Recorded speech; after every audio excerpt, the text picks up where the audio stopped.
unawatazama Simba leo hii wanakwenda kuanza na wachezaji ambao waliimpress niseme ama walivutia watu wengi kwenye mechi yao ya kwanza tu, Anise Ura pamoja na Libase Geye. Golikipa naye pia sio mechi yake ya kwanza. Adutanja mechi yake ya kwanza ilikuwa dhidi ya hawa kule. Ndio. Kwa hiyo ni mechi yake ya tatu. Mechi yake ya tatu. Yes, kwa kashaanza kuzoea kumwanzisha Kibu Dennis kama force number 9 kwa sababu Kibu sio mchezaji ambaye anaweza kutulia kwenye eneo lile. Linaweza likawapa ahueni mabeki wa Esperance ama likawapa shida kwa kutokana na hawatakuwa wanajua mkabe nani kati ya Chama, Ura, Libase ama Kibu.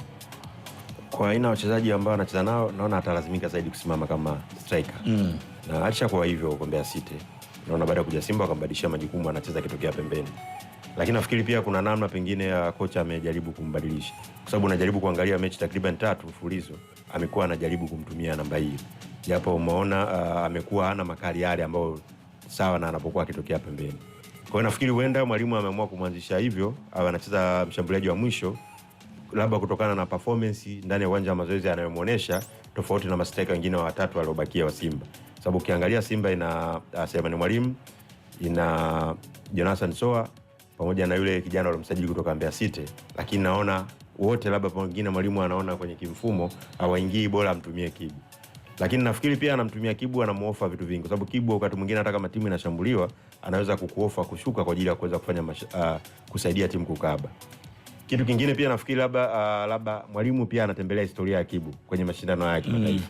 Unajua Kibu ni mmoja wa wachezaji ambao pengine msimu uliopita alihusika kwa zaidi ya 50% kuisaidia Simba kwenda hatua mpaka finali. Utaangalia rejea mechi dhidi ya CS Sfaxien, magoli yote mawili alifunga yeye ambayo ilikuwa katika mazingira magumu sana timu. Kwa pengine unajua bado mwalimu ni mgeni na hata wachezaji wenyewe naona wameingia bado hawajaweza kuwa na muda mrefu. Kwa hiyo wakati mwingine mwalimu anaweza kuwa anatumia hata mbinu zile ambazo anaona nazo kuingilia pia na historia ya nyuma timu ambayo ilikuwa inafanya performance yake nzuri. Kimsingi nafikiri mechi ya leo bado Simba hawana namna. Kama bado anahitaji kuendelea kwenye mashindano haya na kujipa matumaini kwamba pengine wanaweza kwenda hatua inayofuata. Kwanza ni kukusanya alama 3 kwa mechi ya leo bila kujali idadi ya magoli. Kwanza kitu cha msingi ni kupata pointi 3. Lakini pia kama unapata pointi 3 inaweza kurudisha hali ya upambanaji kwenye mechi mbili zilizobakia.